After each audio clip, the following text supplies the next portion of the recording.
दादी माँ की कहानियाँ। बहुत समय पहले की बात है। एक घने और अंधेरे जंगल में एक महाबली नाम का बाघ रहता था।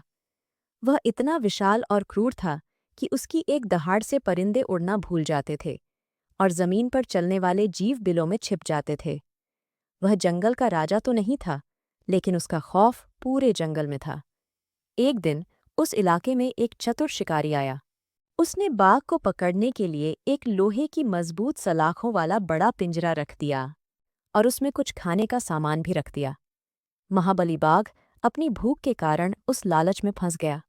जैसे ही वह अंदर घुसा, भारी दरवाज़ा धड़ाम से बंद हो गया। बाघ कैद हो गया था।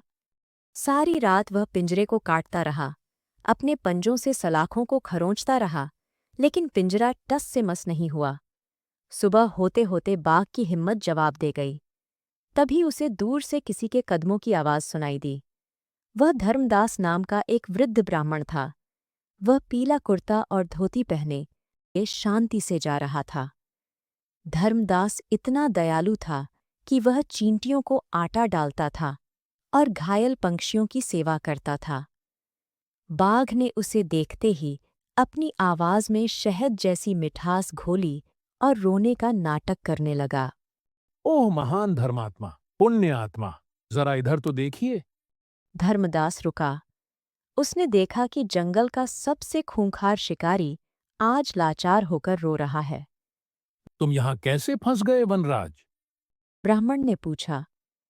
बाघ ने गिड़गिड़ाते हुए कहा। हे श्रेष्ठ ब्राह्मण, मैं इस लोहे के काल कोठरी में घुट रहा हूँ। मुझे बाहर निकाल दो, मैं तुम्हें दुआएं दूंगा। मेरा परिवार मेरा इंतजार कर रहा होगा। धर्मदास ने सावधानी से कहा।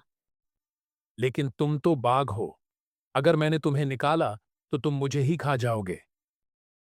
बाघ ने तुरंत कसम खाई। नहीं, कभी नहीं। आप मेरे धर्मपिता होंगे। जो अपने रक्षक को खाता है वह नर्क में जाता है।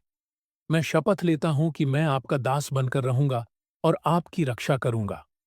धर्मदास का दिल पिघल गया। उसने सोचा कि शायद मुसीबत में पड़ने पर क्रूर व्यक्ति भी बदल जाता है। उसने कांपते हाथों से पिंजरे की भारी कुंडी खोल दी। जैसे ही दरवाज़ा खुला, बाघ एक लंबी छलांग लगाकर बाहर निकला। उसने अंगड़ाई ली, अपने तेज नाखूनों को जमीन पर रगड़ा और फिर अपनी आंखें धर्मदास पर टिका दीं। उसकी आंखों में अब दया नहीं, बल्कि शिकार की चमक थी। अरे मूर्ख धर्मात्मा, क्या तुम सचमुच सोचते थे कि मैं अपनी भूख को भूल जाऊंगा? तुम मेरे पहले भोजन बनोगे। बाघ दहाड़ा। धर्मदास दंग रह गया। यह तुम क्या कह रहे हो?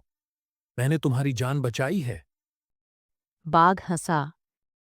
मूर्ख ब्राह्मण, क्या तुमने कभी सुना है कि भूख और कृतज्ञता एक साथ रहते हैं? मैं कल से भूखा हूं और तुम मेरे सामने परोसे हुए भोजन की तरह हो। धर्मदास ने कहा। यह सरासर अन्याय है। क्या इस दुनिया में अच्छाई का कोई मोल नहीं? बाघ को अपनी ताकत पर घमंड था। उसने एक खेल खेलने की सोची। ठीक है, मैं तुम्हें एक मौका देता हूं। तुम इस जंगल के किन्हीं भी 3 गवाहों से पूछ लो। अगर कोई भी एक कह दे कि मेरा तुम्हें खाना गलत है, तो मैं तुम्हें छोड़ दूंगा, वरना आज मेरी दावत पक्की है। धर्मदास ने हताश होकर यह शर्त स्वीकार कर ली। धर्मदास तेजी से भागा और पास ही खड़े एक विशाल पीपल के पेड़ के पास गया। वह पेड़ सदियों पुराना था और उसकी जड़ें जमीन में बहुत गहरी थीं। धर्मदास ने रोते हुए कहा। पीपल बाबा, न्याय कीजिए। मैंने इस बाघ की जान बचाई और अब यह मुझे ही खाना चाहता है। क्या यह सही है? पीपल का पेड़ सरसराया और एक गहरी उदास आवाज में बोला। इंसान, तुम न्याय की बात करते हो। देखो मेरी टहनियों को। मैं तुम्हें कड़ी धूप में छांव देता हूं। तुम्हारे बच्चों को खेलने के लिए टहनियां देता हूं। लेकिन बदले में तुम क्या करते हो?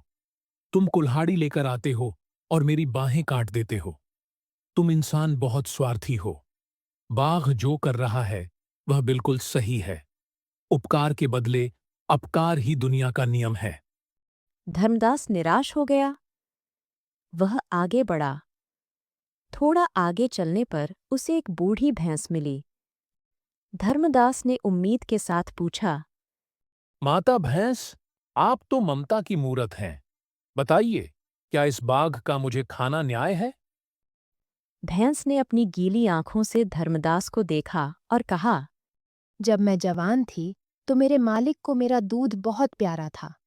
वह मुझे हरा चारा खिलाता था और मेरी पूजा करता था। लेकिन जैसे ही मैं बूढ़ी हुई और दूध देना बंद किया, उसने मुझे डंडे मारकर जंगल में मरने के लिए छोड़ दिया। इंसान का प्रेम उसके स्वार्थ तक है। इसलिए ब्राह्मण, बाघ तुम्हें खा जाए तो यह न्याय ही होगा। धर्मदास के पैर कांपने लगे। अब उसकी मौत उसके सामने खड़ी थी। आखिरी उम्मीद के साथ वह उस पगडंडी पर पहुंचा जो गांव की तरफ जाती थी।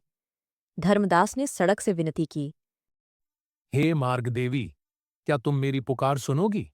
सड़क से एक भारी आवाज आई। मुसाफिर, मैं तुम्हें और तुम्हारे बोझ को अपनी पीठ पर ढोती हूँ। मैं तुम्हें मंजिल तक पहुंचाती हूँ, लेकिन बदले में तुम क्या देते हो? तुम मुझ पर थूकते हो, कूड़ा फेंकते हो और मुझे पैरों तले रौंदते हो। इंसान को दया की कीमत नहीं पता। बाघ तुम्हें खा जाए, यही ठीक है। धर्मदास कांपते हुए वापस लौट आया। उसे लगा कि उसका अंत निश्चित है।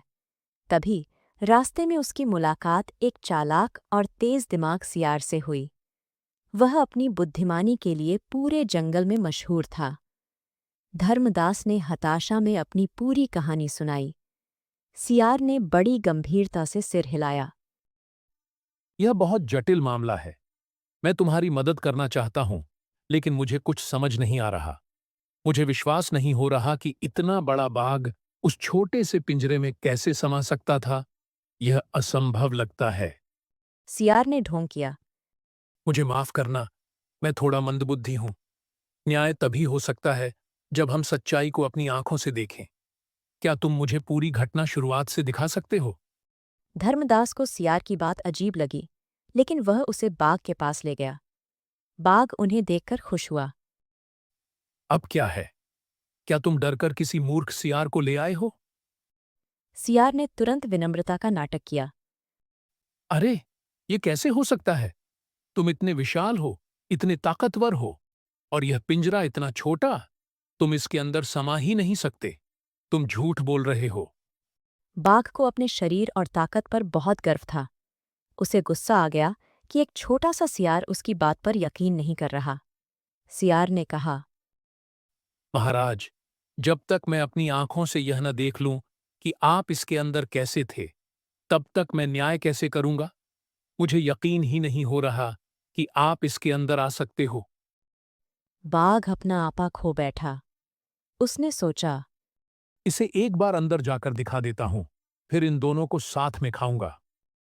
बाघ दहाड़ा। देख मूर्ख सियार, मैं ऐसे अंदर गया था। और बाघ तेजी से पिंजरे के अंदर घुस गया। जैसे ही वह अंदर बैठकर सियार को घूरने लगा, सियार ने बिजली की तेजी दिखाई। उसने झपट कर पिंजरे का दरवाज़ा बंद किया और भारी कुंडी छड़ा दी। की आवाज के साथ बाघ फिर से कैद हो गया। बाघ अंदर से दहाड़ने लगा। मुझे बाहर निकालो, यह धोखा है। सियार मुस्कुराया और धर्मदास से बोला। ब्राह्मण देव, अब आप चैन से अपने घर जा सकते हैं। इस दुनिया में सबको दया दिखाना अच्छी बात है, लेकिन यह भी देखना जरूरी है कि वह दया किसके लिए है। सांप को दूध पिलाने से वह डसना नहीं छोड़ता। धर्मदास ने सियार को हाथ जोड़कर धन्यवाद दिया और अपने रास्ते चला गया। यह कहानी हमें सिखाती है, बुद्धि से बड़े बड़े संकटों को टाला जा सकता है, परंतु दयालुता के साथ सावधानी भी जरूरी है। जो व्यक्ति अपनी फितरत से बुरा है, उस पर जल्दी भरोसा नहीं करना चाहिए। हमें हमेशा उन लोगों का आभारी होना चाहिए जो हमारी मदद करते हैं। आपसे अनुरोध है कि इस चैनल को लाइक, शेयर, कमेंट और सब्सक्राइब करें। साथ ही बेल आइकन भी दबाएं। धन्यवाद।